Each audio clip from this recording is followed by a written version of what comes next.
Some other For sure. news that broke fairly recently, or there was an announcement from K-League that said that they will be looking into revising the foreign player quota rules from the current 3+1+1 to the 5+1, which would then be more in line with the AFC, what they have in mind. Now, when will these new rules in AFC come into place? Is that going to come in from next year?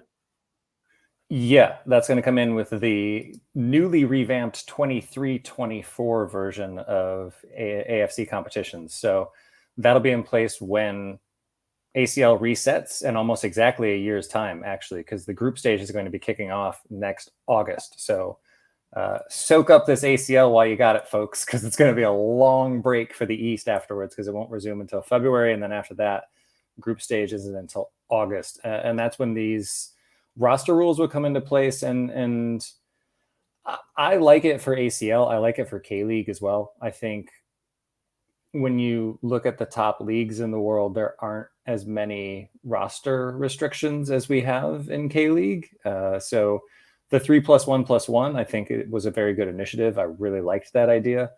But I think it's even better to just have 5+1 and make that really nice and easy. And hopefully it encourages teams to go out and get players from the region as well. Yeah, I mean, we'll have to go into this in a lot more detail another time, but I think that K-League teams are going to have to do this to keep up with the other teams in ACL, otherwise they're going to get left behind. That's just the way it's going to be. But I do worry about domestically the disparity between the big teams and the small teams is only going to get even wider. You're going to get teams like John Book and Ulsan who can afford to sort of bring in more foreign players that got more money than domestic players. And then you're going to have the teams who are just about getting by as they are.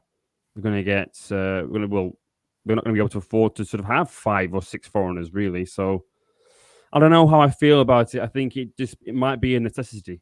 That's all I can say about that one, really.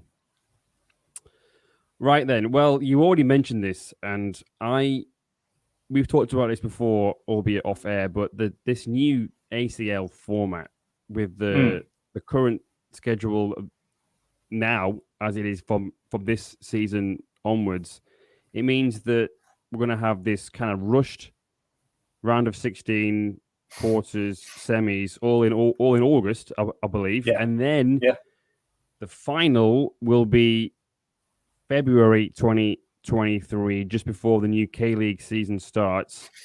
A good 2 or 3 months after the previous season will have finished. Some players might have left the clubs. Contracts obviously expire in Korea at the end of December.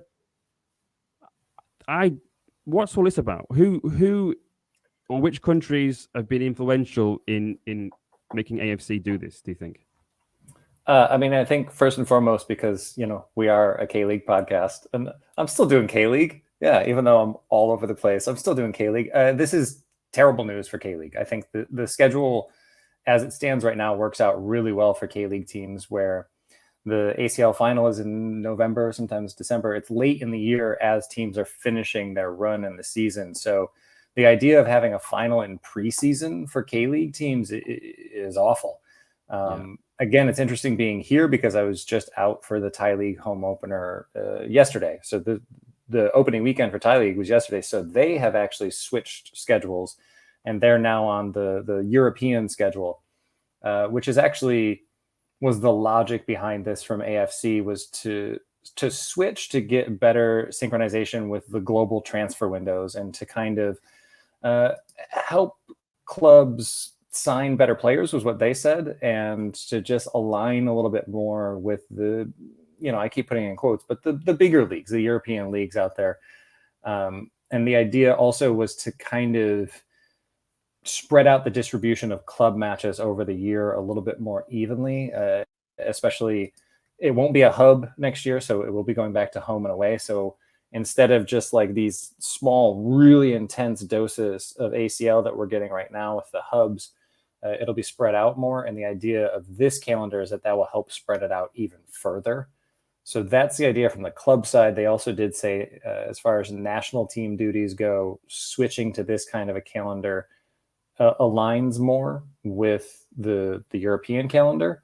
And so then European clubs might be more willing to release their players when it's within these windows. So there's a lot of logic to it. But again, it's a disaster for K-League clubs. It's a big ask to ramp up in February for an ACL final. You know, if Jeonbuk or Daegu were able to get through this year, like you're saying, who knows what their squad's even going to look like in February? You know, if it's Jeonbuk, who we'll get to who you might favor in that matchup, but if it's Jeonbuk, might not even be Kim Sang-shik in charge of the team anymore.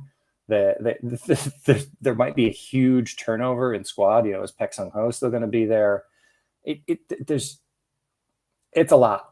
It's a lot. So for K-League clubs, but again, I see the reasoning behind it, but I don't necessarily love it. I like things being able to finish within a year. I like the K-League schedule being the opposite of European schedule. I like the ACL schedule being opposite, but everybody wants to be European football. So yeah, it doesn't really take into account the fact that Korea and Japan and China and Hong Kong, perhaps not so much Hong Kong, but like the teams in the countries in East Asia, it's a harsh winter. You can't, we can't go through a winter here and play football in those kind of temperatures. It's just even if the players were willing to play in minus 10, 15, the pitches wouldn't hold up anyway. So it's just, it's penalizing some of the larger, leagues over this side of Asia just because they haven't got the right weather.